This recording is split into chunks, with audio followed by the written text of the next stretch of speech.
Coming to you live from Nairobi, Kenya, this is the Daily Report. I'm yours truly, Stanley Nyaringita. Quite a lot lined up just for you, but first, the highlights.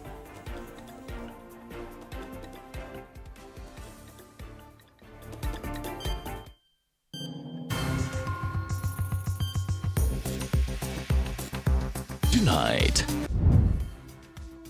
if the Inspector General of Police misses on that third hearing date, I will go with option 1.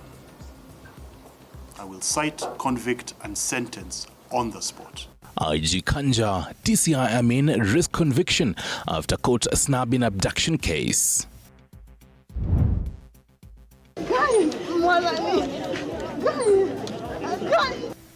Also tonight, a woman is fighting for her life at a Murang'a hospital after allegedly being set on fire by her partner in a shocking attack. Kulikuwa na jambo kama hii mwaka jana na tukakuja hapa, so kama wizara wangemtransfer principal, wamtoe wamlete mwingine. St. Anne's Girls School principal in Makadara faces backlash after students locked out at night over fee arrears. Plus, High Court holds former IG Koome criminally responsible for police attack on doctors.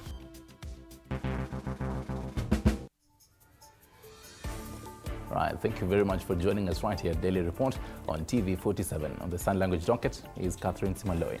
Tonight, Interior Cabinet Secretary Kipchumba Murkomen, Director of Criminal Investigations Mohamed Amin, and Inspector General of Police Douglas Kanja have for the second time snubbed court summons to answer to the recently witnessed abductions in the country.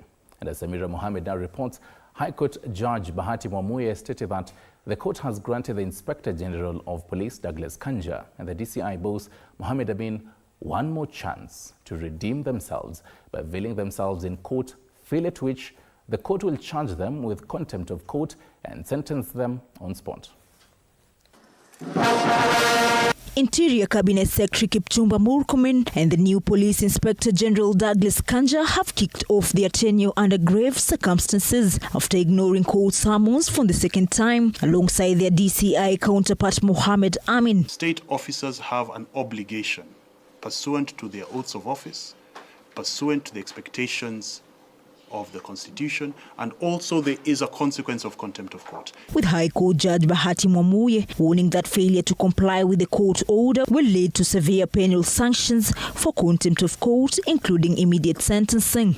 During the recess, I've had opportunity to think about this matter. Ordinarily, when I issue my orders and they are not complied with, it's a very straightforward, very simple way. The only 3 things I do. The first is I find you in contempt, dispense with mitigation and sentencing, and go straight to sentencing, if it is clear in the face. IG Kanja and the cohort were supposed to present themselves in court on Wednesday morning in response to the summons regarding the alleged abduction of 6 individuals: Gideon Kibet, his brother Roni Kiplagat, Peter Muteti, Billy Mwangi, Bernard Kavuli, and Steve Kavingo. This court will not hesitate next week if these persons are not brought before this court. High Court Judge Bahati Mwamuye has now granted Inspector General Douglas Kanja and DCI boss Mohamed Amin one final opportunity to comply and warned them that failure to appear will see them charged with contempt of court and sentenced immediately. When the Inspector General of Police is returning before me for hearing, not a mention, for hearing, they would have had an opportunity. And so that I make it clear, so that when you are giving your responses, there can be no doubt. If the Inspector General of Police misses on that third hearing date, I will go with option 1. I will cite, convict, and sentence on the spot. With respect to the Director, DCI, I will convict and invite him for mitigation and sentencing. There will be no further opportunities beyond this next hearing date.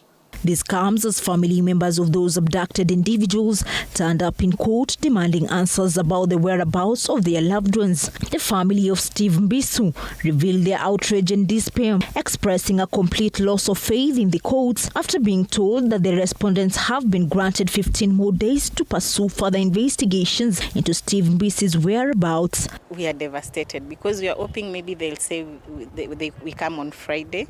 It'll be brought to court on Friday, because them giving them a longer date, that means mahali amekwa, they'll still continue keeping him till that date, so we don't know.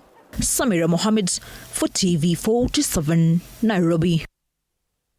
Right, speaking of legal consequences, former Inspector General of Police GOtv Koome is now facing legal consequences after being found guilty of contravening sections of the Constitution. This comes after the use of excessive force by his junior officers during medical interns' protests last year, resulting in injuries to Kenya Medical Practitioners and Dentists Union Secretary General Davji Atela. Paul Kirobi reports. After several petitioners moved to court to challenge the conduct of former Inspector General GOtv Koome during last year's KMPDU protest, it is justice at last. In a court ruling delivered by Justice Jairus Nga, the court affirmed that Koome can be held criminally responsible for the acts of officers under his command in violently disrupting KMPDU members' peaceful demonstration. The former Inspector General of the National Police Service is therefore accountable and personally liable for the acts or omissions of officers under his command, infringing on the rights of individuals under the following articles of the Constitution. The court also faulted Koome for failing to exercise effective control over police officers under his command by failing to investigate and discipline officers who violated the Constitution by using unlawful force to disperse peaceful protesters. On April last year, Justice Nga ordered Koome to pay compensation to KMPDU Secretary General Davji Atela using his personal funds and to compensate the KMPDU counterpart in the form of general damages from injuries. IG Koome was also directed to publish an apology to Dr. Atela for the violation of his rights by the police during the protest. KMPDU Secretary General Davji Atela was injured last year when he was leading a protest over the delayed posting of medical interns and the payment of fees to postgraduate students. Paul Kirobi, TV47, Nairobi. Thank you for that, Paul Kirobi. Now to some sad news. Tonight, a middle-aged woman from Maragua Ridge village, Murang'a County, is receiving medical care after sustaining serious injuries in an attack by a man she is believed to have had an affair with. The suspect, identified as Irungu Mutwiri, allegedly poured kerosene on the woman and set her on fire before fleeing the scene. Authorities have since launched an effort to locate him. Doctors report that the woman has suffered over 60% burn injuries. Robert Gakure with the details. The horrifying incident occurred earlier this morning in Maragua Ridge Village, Maragua constituency in Murang'a County, where Grace Wanja was subjected to an unspeakable act of brutality. Alitisa chakula, dadangu akamwambia hatukupika usiku. Sasa ndio akaanza kusema sasa naye atalipisa kisasi. Ndio akaingia na huko ndani akachukua mafuta. Akakuja akamwagilia dada yangu. Ndio dada yangu akaniambia waangalie huyu amenimwagilia mafuta. Nikamwambia si utoke, kabla akuje kwangu alikuwa amempiga kiberiti. It is alleged that Irungu Mutwiri, a man reportedly involved in an affair with Grace, poured paraffin over her and before she could flee, set her ablaze before fleeing the scene. Alichukua mafuta akamchoma. Tukapotea tukapiga duru watu wakakuja kuturescue ndio wakamsaidia tukaambiwa tuende hosi.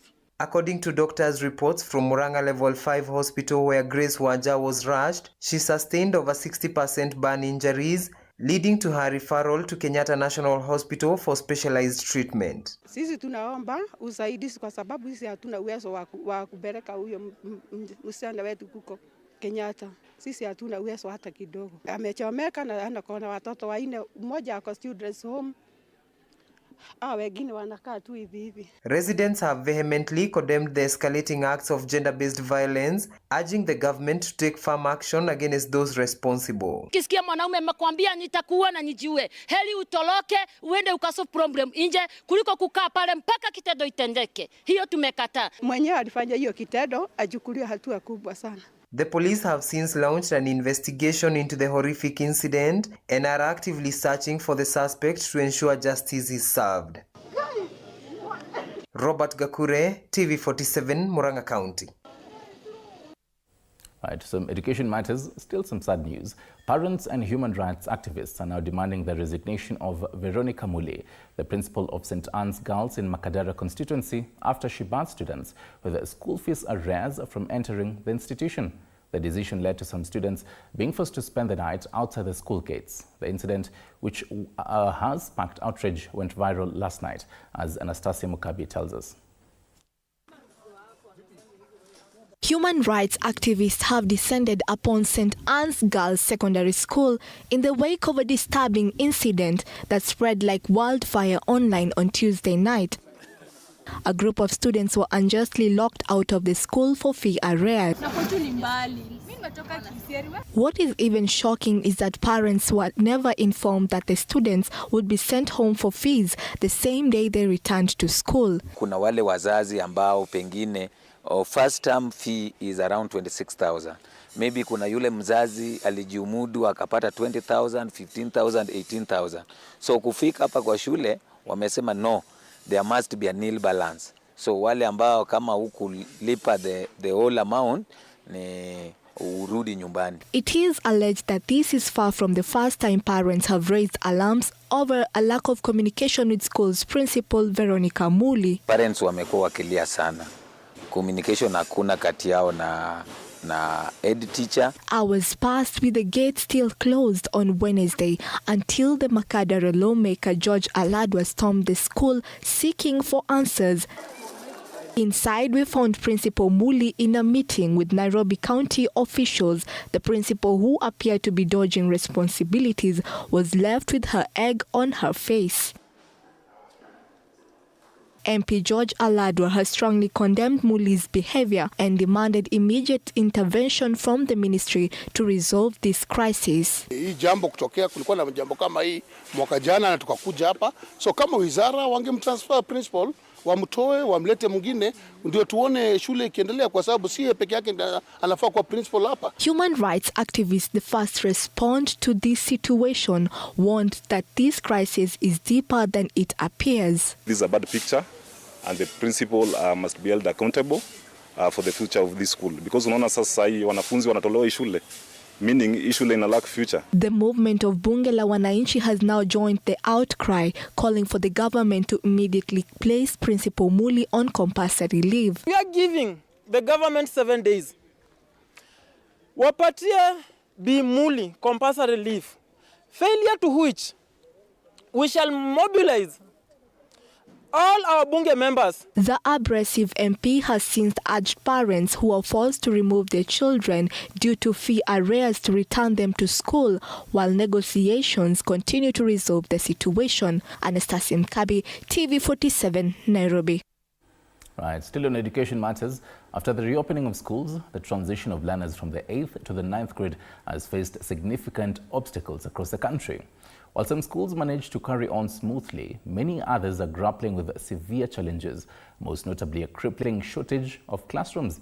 This situation has left some schools struggling to accommodate the influx of learners, jeopardizing the quality of education. Chichi Josephine reports on the ongoing crisis. The transition process for grade 9 learners continues in schools across the country, but the pressure on infrastructure and resources is mounting. Embu County has managed to report a smooth transition of grade 8 learners to junior secondary school under the competence-based curriculum. However, this success comes at a cost.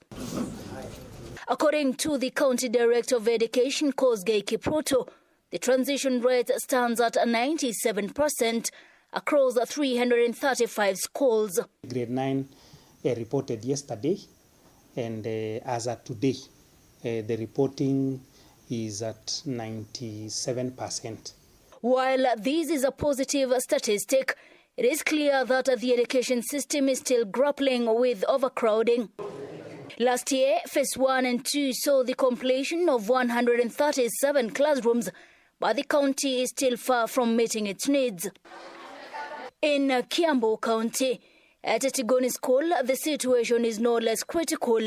The Parents Teachers Association has stepped in, collaborating with the national government to build additional classrooms. We are going ahead with this because there are no even toilets and other things, so we don't want our children to go back to the primary section to go for the toilets or offices or something. The government has allocated 5 million shillings for the construction of 5 new classrooms, covering 70% of the cost. The remaining 30% will be provided by the parents. This comes as a response to the overwhelming surge in student numbers, yet it barely scratches the surface of the growing demand. We were given 5 million for 5 classes. And I can say so far what you can see here in our school, we were able within the last 2 to 3 months to construct our classrooms. Meanwhile, in Bungoma County, the challenges of the CBC system continue to intensify. Kanjui Member of Parliament John Makali recently launched 9 new classrooms at Bungoma DEB Primary School. However, he emphasized the urgent need for cooperation from all stakeholders to address the rising challenges facing CBC. Any system that is starting up will always have its challenges. But you see the challenges, we must all think together, work together to get solutions to it as leaders. Cabinet Secretary for Asal betrays a school during an inspection tour of schools destroyed by bandits in West Pokot, announced plans to collaborate with the county government to enhance the safety of students in schools, while calling on parents to send their children back to school.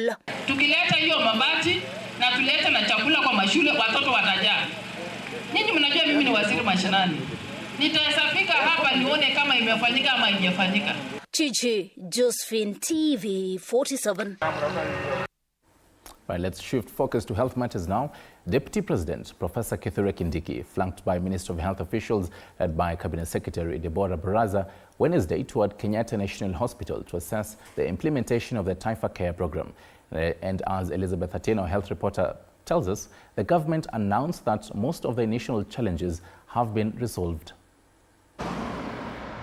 The exercise of assessing and monitoring the operation of the Social Health Authority has begun, with Kenyatta National Hospital being the first in line. Notably, the East Africa Kidney Institute, expected to offer quality care to patients, is almost complete. This is according to Deputy President Professor Kithure Kindiki, who noted that although SHA registration numbers are increasing, they are still not sufficient. So far, 17 million Kenyans have registered for the new health scheme. Many facilities are still having a bit of issues because of the historical debt accumulated under the NHF. That historical debt, the government is also trying to offset incrementally. Those registered under SHA are soon set to benefit from specialized treatment services as the 3.6 billion Kenya shillings East Africa Kidney Institute at Kenyatta National Hospital grounds nears completion. President William Ruto will be launching the institution, which aims to make renal care more affordable for dialysis patients in Kenya and the region. So people are saying, what's the point? They can't afford the treatment. But right now, SHA has now expanded the cover to include post-transplant care. The East Africa Kidney Institute, which I have said is ready, is a center of excellence for renal care for this region. So it's going to be an international standard facility for renal care. During his tour at Kenyatta National Hospital, Deputy President Kindiki observed that the 4-month-old health scheme is on the right trajectory if the testimonials are anything to go by. In many of the cases, I have been informed by the patients themselves that the process of getting services is fast, outpatient, and even inpatient. The second in command also noted that although administrative hiccups related to documentation and technology have been witnessed, the government is committed to ensure that SHA offers quality care. The national government will work in collaboration with county governments to address those bottlenecks around, especially referrals in level 2 and 3 hospitals. Maintaining a strong stance, the government has expressed full confidence that Taifa Care will succeed this time with the process of monitoring and assessing SHA operations across hospitals in the country is set to continue. Elizabeth Atieno, TV47, Nairobi. Right, thank you for that. Let's talk politics and governance now, shall we? The National Assembly is set to convene for special sitting on the 16th of January 2025, where members of Parliament will address a range of urgent matters, including the nomination of 3 cabinet secretaries. The Committee on Appointments is expected to present its report for approval by the House. According to National Assembly Speaker Moses Wetangula, the sitting was called following a request from Majority Leader Kimani Ichung'wah and Minority Leader Junet Mohamed. Our senior political reporter Elizabeth Mutuku tells us more. Members of the National Assembly will be forced to cut short their long recess to attend a special sitting confirmed by National Assembly Speaker Moses Wetangula on January 16, 2024. Of Kenya. Order. Sitting will address, among other matters, the nomination and confirmation of 3 cabinet secretaries, messages from the executive and bills from Senate. Last month, President William Ruto made changes to his cabinet, opening the door for nomination of Mutahi Kagwe, formerly the health minister, under President Uhuru Kenyatta, William Kabogo and Lee Kinyanjui. The sitting comes in the wake of rising abductions of young people, with Kenyans demanding answers from leaders. Nyandarua Senator John Medhu had called for a special sitting in the Senate, though declined by Speaker Emerson Kingi to discuss the ongoing abductions. The Committee on Appointments, chaired by Wetangula, is set to vet the 3 nominees on Tuesday next week. The committee will then prepare a report and table it before the House on Thursday. Elizabeth Mutuku, TV47, Nairobi. Right, President William Ruto has jetted back from Ghana, where he attended the inauguration ceremony of Ghana's newly re-elected president, John Dramani Mahama. President Ruto was received by Deputy President Professor Kithure Kindiki. During his stay in Ghana, President Ruto held several high-level bilateral discussions with various heads of state and government, including President Mahama. These engagements focused on strengthening diplomatic ties, enhancing economic cooperation, and exploring new areas of collaboration between the 2 nations. The discussions also touched on regional security and opportunities for trade and investment that could benefit both countries. Ruto's visit highlights Kenya's commitment to fostering deeper relations with its African counterparts and promoting sustainable development on the continent.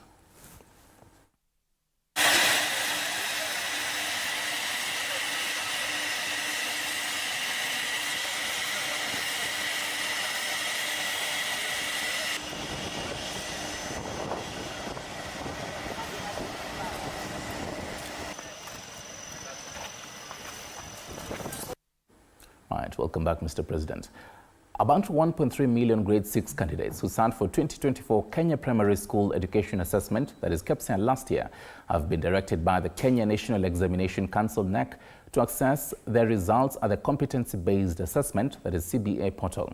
This follows the release of KPSEA results on Tuesday night, following an uproar from Kenyans over the delays. Mike Kagongo tells us. In an unusual turn of events, the Kenya National Examination Council, NEC, released a statement on Tuesday night, informing candidates of the Kenya Primary School Education Assessment KPSEA on how to access their 2024 results.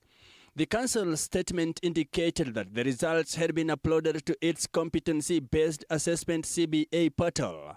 Schools that presented candidates for the assessment were advised to log in and access their individual learner reports. Approximately 1.3 million grade 6 candidates sat for the exams between October 28th and October 30th, alongside candidates for the Kenya Intermediate Level Education Assessment KILEA and the Kenya Certificate of Secondary Education KCSE. NEC stated that the primary goal of the assessment is to evaluate learning outcomes at the upper primary school level and assess how well students have mastered essential skills and values. Mike Kagwango, TV47, Nairobi. Well, thank you for that, Mike. Earlier on, I had told you that President William Ruto was in Ghana, so let me tell you more details about that. President William Ruto has emphasized the importance of the Tripartite Free Trade Area, TFTA, which includes the Common Market for Eastern and Southern Africa, which is commonly known as COMESA, the Eastern African Community, EAC, and the Southern African Development Community, SADC.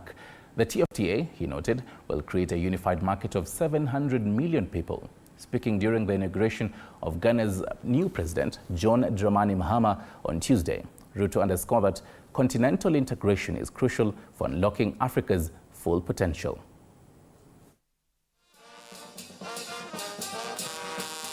As Kenya continues to strengthen its diplomatic ties across Africa and beyond, President Ruto has emphasized that the implementation of the Tripartite Free Trade Area (TFTA), comprising the Common Market for Eastern and Southern Africa (COMESA), the East African Community (EAC), and the Southern Africa Development Community (SADC), will unlock a market of 700 million people. Standing on the driveway from the entrance. While attending the swearing-in ceremony of Ghana's new president, John Dramani Mahama, on Tuesday evening, President Ruto remarked that Africa's future will be shaped by inclusive dialogue among all stakeholders, which is crucial for the continent's transformation. Ruto cited the reform of the African Union, peace and security, and continental integration as key elements to enhancing the private sector's role in development, especially under the African Continental Free Trade Area Agreement. The president averred that increased investment in agriculture is a critical pillar in ensuring that Africa achieves food security and is in line with the continent's Malabo Declaration. Additionally, President Ruto noted that investment in tourism, trade and investment will drive development and growth, enabling the continent to realize its full economic potential. Mr. Jacob Zuma, former president of South Africa too. Joash Onsare, TV47.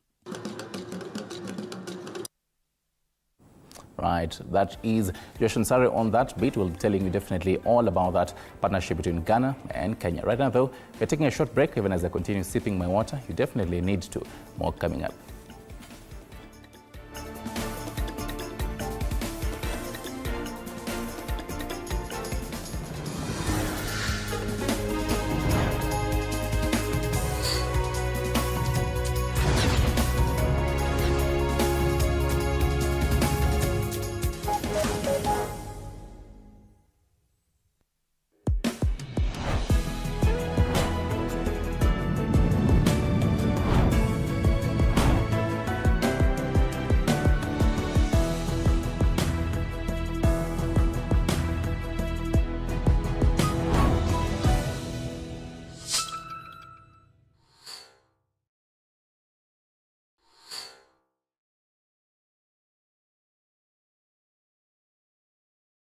Are you ready to elevate your business game? As long as you're earning something, there's always that opportunity to save. And you start with where you are. Kama wewe ni mfanyabiashara, huwezi kaa bure, unajipanga taratibu vile inavyofaa. Join us each week as we dive into the stories of the world's most driven entrepreneurs. When you pay attention to detail, you get luxury items. The Grind, where business meets brilliance. Tune in every Monday at 7:30 p.m. because your business deserves the best.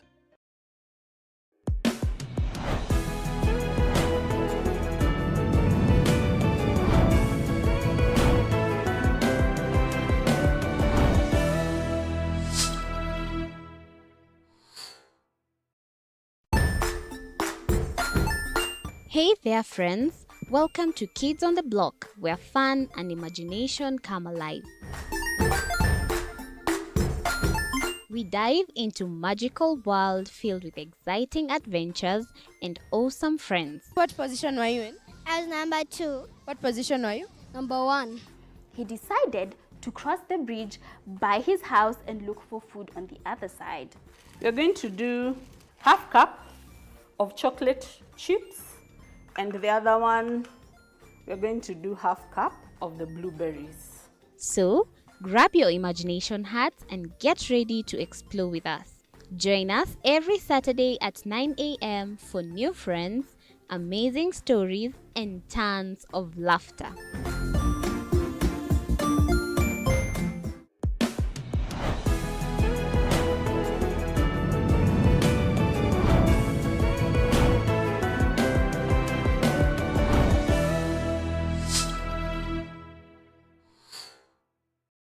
Join us as we explore the journeys of those who defy the odds and break barriers. We dive deep into the stories of triumph. Sometimes when parenting a child with a special need or whatever disability, family life becomes a bit complicated and you may end up raising the child on your own. Here, we inspire. I have a farm which one we showcase with other dyslexic youths and autism, how to farm. Motivate. It's never easy, but what we do, the best thing is to work with another parent who has an elder child than yours. And break through the barriers one story at a time. Push your boundaries beyond the limit. Saturdays at 8 p.m.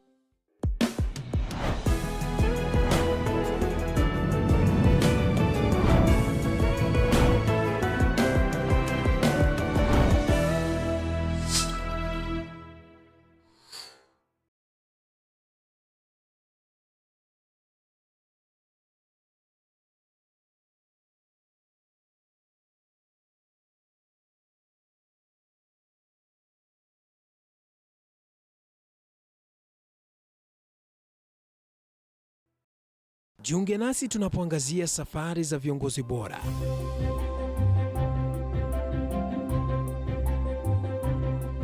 Kutoka kwa ushindi mkubwa hadi masomo magumu. Wakati wetu kwamba wasichana si wa kusoma, ni wa kuolewa, ng'ombe ipatikane, wazazi wakuwe watajiri. Tunashughulikia yote.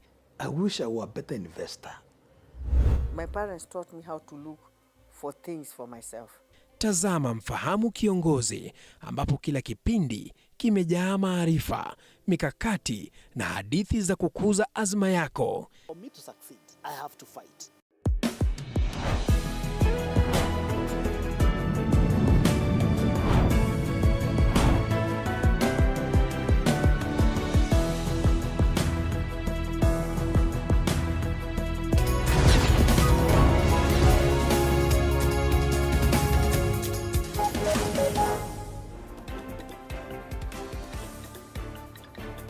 Welcome back. This is the Daily Report. On sign language is Catherine Simoloi. My name is Stanley Nyaringita. Now, you're probably watching us heading home, or you're probably at home right now, or you're thinking about leaving the home right now. So renting a house has become increasingly expensive.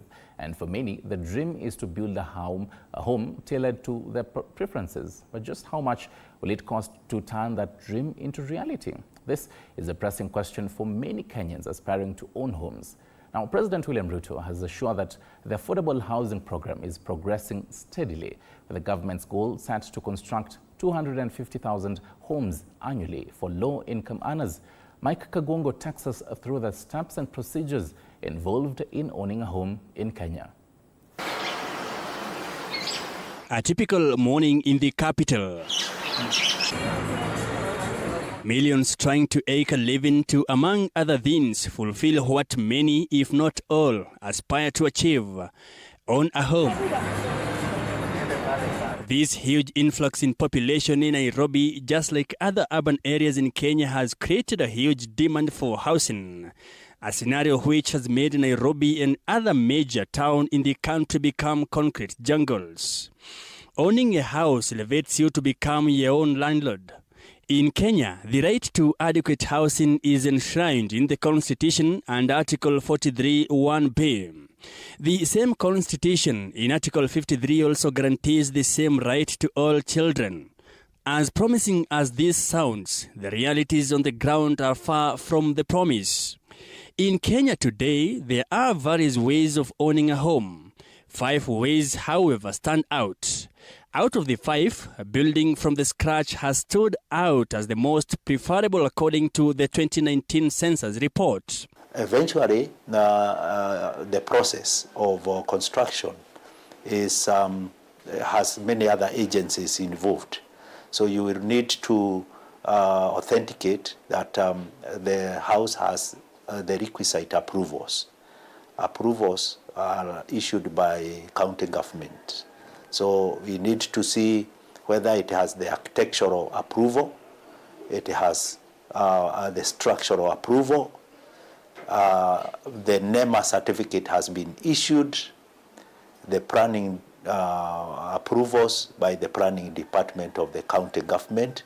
All these necessary approvals must be in place so that then you know that this house has been approved by the relevant agencies. When we look at property prices, there is the developer who is selling you the house or the one you're building. So that's the cost that goes to the house itself. The other 3 costs that usually would come in is a stamp duty and affordable housing. There is a proposal and incentive to see if that can be waived for first-time buyers. But there's a stamp duty that goes to the government. The second fee is a valuer, the valuation fees. We'll always want to involve a valuer, which is good both for the bank and for the person who is buying the house, to confirm the due diligences around that house. So valuation fees is part of it. The high cost of buying homes and poor land tenure system were cited as the main reasons Kenyans construct their own homes as opposed to purchasing ready ones. According to statistics from the UN Habitat, Kenya has an annual housing demand of 250,000 units, with an estimated supply of 50,000 units, which means the country has a housing deficit of 2 million units, or an 80% deficit. In Africa, there are 2 continents which is very highly urbanized, Africa and Asia at the moment. So I think in Africa that we really need to look at, as I said just now, is the integrated planning in order to tackle the urban migration from rural to urban. And one area that I would like to put forward is that not only to have integrated good planning and good basic services in the urban area, but we also need to have the services in the rural area, so that the rural people who are living in the rural area, they don't have to come to the city to get the services. So the reason why people move from the rural to urban, because they want to look for job, they want to look for help services, they want to look for the entertainment. So we need also to look into the rural urban continuum, the facilities to be also in the rural area. Then you now get to know, I am having a unit of house from Armode Estate via an agreement after you have done a due diligence that have all these documents in place. Then you discuss the mode of payment. Probably this, you want to buy it off pocket. You have your money, probably from a SACCO, or you have your savings, or whichever source. The developer will not probably want to go deep to know umetoa pesa wapi. No, you have the money, you are a buyer. So you have a cash plan or arrangement until which is captured in the agreement, or you are under mortgage. You are buying through mortgage, you are a bank, or the bank that we have as Armode are in place. But what does it take to own a house in Kenya? After you complete paying your unit, to get your documents. Remember, the unit is still Armode's, but you have bought it. It shall become yours after you complete paying, and then we issue you with a section or title. Today, whether an apartment or a bungalow, if it is not seated on, let me talk of apartments, even an apartment requires a section or title since 2020. When the law that was there then was declared obsolete and Section of Property Act came into force.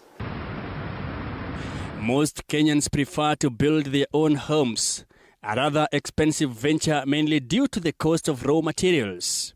One can also adopt the off-plan system.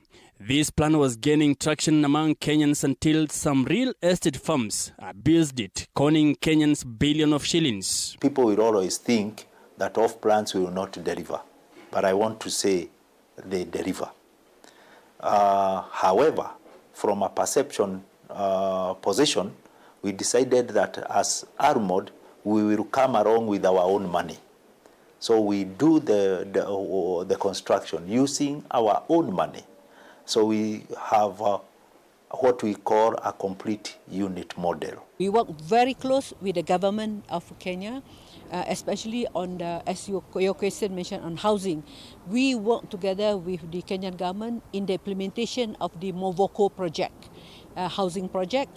And at the same time, it's not only in terms of the construction, we also work together in terms of formulating the policy, formulating the guidelines for the green building, green housing, and also in terms of the infrastructure.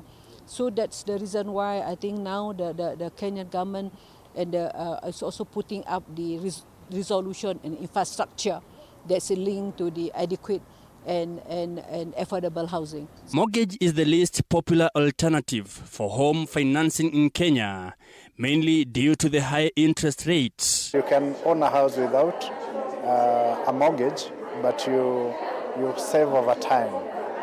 The second route without a mortgage is where you take, and that's very, very common still in this country, where you take unsecured loans. So you want to build a home, so you go to your bank or to your cooperative union and you take a loan for, say, 3 years. You take 3 million, you start building. Then after 2 years, you come for a top-up. So you find that house takes you about 7 years or 5 years to complete it without taking a mortgage. According to the 2019 census, 61.3% of Kenyans own their own homes, while 38.7% of Kenyans live in rented properties. We do not limit you in terms of how short you can use to pay a mortgage. It's calculations around affordability. If you are young, we can give you a mortgage for up to 25 years. And we can give an example. If I give you 10 million today, for you to pay me over 20 years, you'd pay me less than $1 million per year. So, but if we shorten that period to 5 years, then you need to pay me more per year. So it's a mathematics around affordability. Because remember, our job as ABSA is to help you achieve that dream of owning a home. But we also want to make it easy for you to enjoy owning that home. Kenya National Bureau of Statistics highlights that in urban areas, only 21.3% own their homes, while 78.7% have been subjected to renting. Utafiti unatuonyesha ya kwamba tukiendelea mbele, Kenya is among the fastest urbanizing countries in the world. While urbanization elsewhere is about 3.7%, Kenya is at 4.4%. 68% of all our people by 2050 will be living in towns. 68%. Either they will be living in slums, in towns, or they will be living in affordable houses if we have our plan right now. Sijui kama mnaelewana ndugu zangu. So we need to ensure that we get rid of slums, people living in decent. Dignity of the people of Kenya is very important. If you buy from us under that arrangement of affordable housing program with government, then you have an opportunity to access mortgage plan or mortgage funding from government arrangement, where government has put its own money into certain selected financial institutions and giving Kenyans at a subsidized interest rate over a longer repayment period. On the flip side of rural areas, 86.6% of Kenyans own a home, as 13.4% are renting. In the next part, we'll be looking at government's affordable housing projects since Kenya got independence. Mike Kagwango, TV47, Nairobi.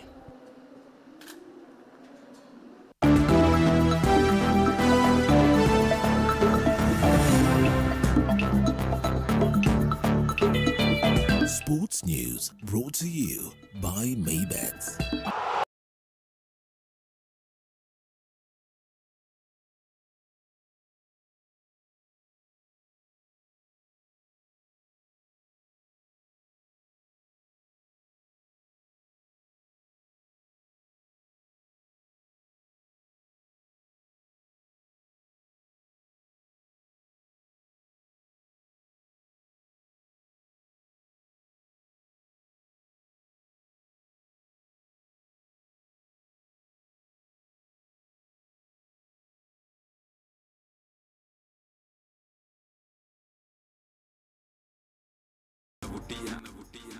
Thank you for that, Mike Gongo. To Sports News now. Kenya is now awaiting a final verdict from the Confederation of African Football on whether the country will host the upcoming CHAN Championships. The visit by the CAF delegation was led by Director of Competitions and Events, Samson Adamu, who concluded the final inspection of Kenya's facilities set to be used for the tournament, including the training grounds. This comes just a week before the final draw of the tournament takes place at the Kenyatta International Convention Center. Football Kenya Federation President Hussein Mohamed remains confident that Kenya will deliver on the mandate of hosting the CHAN Championships that are scheduled to start on February 1st, with the tournament set to be co-hosted by Kenya, Uganda and Tanzania. Delighted to report that we had a very successful 2 days tour of the facilities that are expected to host the upcoming CHAN competitions. We had a delegation from CAF, which was comprised of various experts, and I think we await now the final report. This was the final visit before the draw that is expected to be held next week, and after that then the final preparation for hosting the event will take place. I think so far what we've seen is we are quite encouraged with the training facilities that we have visited so far. There's still quite a bit of work to be done in a few of the other primary stadiums that will host the event, and I have the confidence that the contractors, government officials, all stakeholders who are involved in this process and the relevant committees will deliver on the mandate. So far I think I can confidently say so good. There's quite a bit of work, of course, but we have a very competent and strong team to handle this particular event. Right, still on the same, the Confédération Africaine de Football, or preferably known as CAF, announced today that the prize money of the winner of the CAF African Nations Championship, Kenya, Tanzania and Uganda 2024 has been increased by 75%, and the winner will now receive, get this, $3.5 million, which is equivalent to 452 million Kenyan shillings. CAF also announced that the total prize money of the CHAN, Kenya, Tanzania and Uganda 2024 has been increased to $10.4 million, which is an increase of 32%. The winners of the 2020 received a total prize money of $1.25 million, which is equivalent to 154.8 million Kenyan shillings, while the winner of the 2022 received a total prize of $2 million, which is about 258 million Kenyan shillings. The 2024 CHAN tournament will feature 19 teams.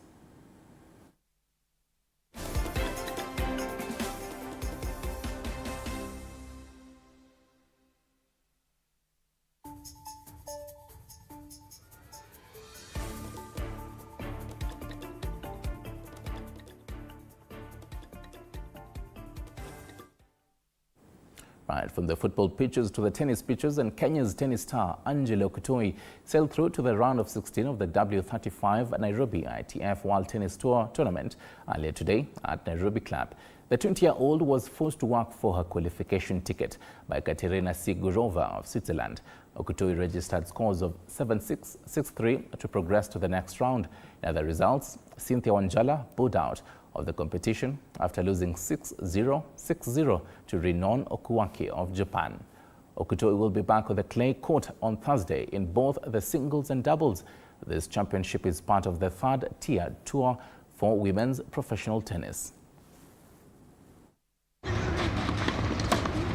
Yeah, winning first round is always the toughest match.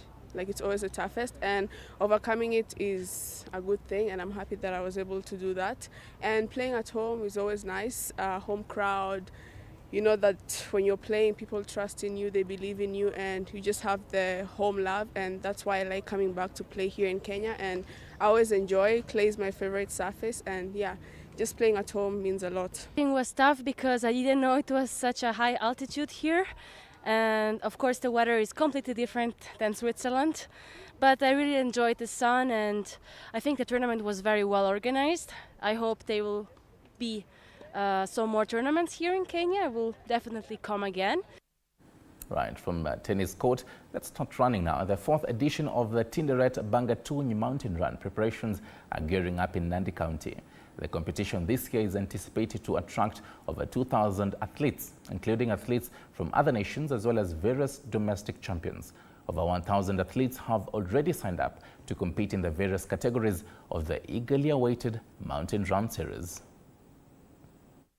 We have registered about 600 athletes, which they have registered online.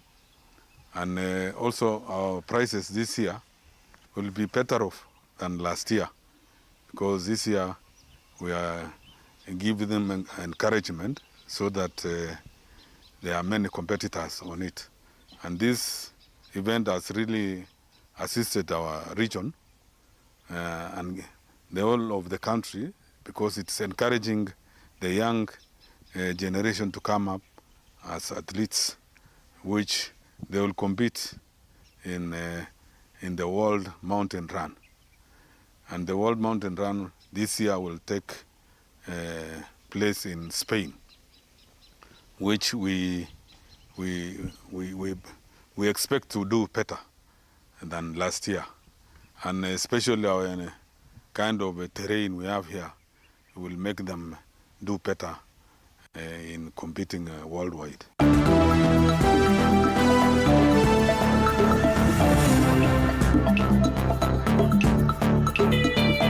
Sports news brought to you by Maybets.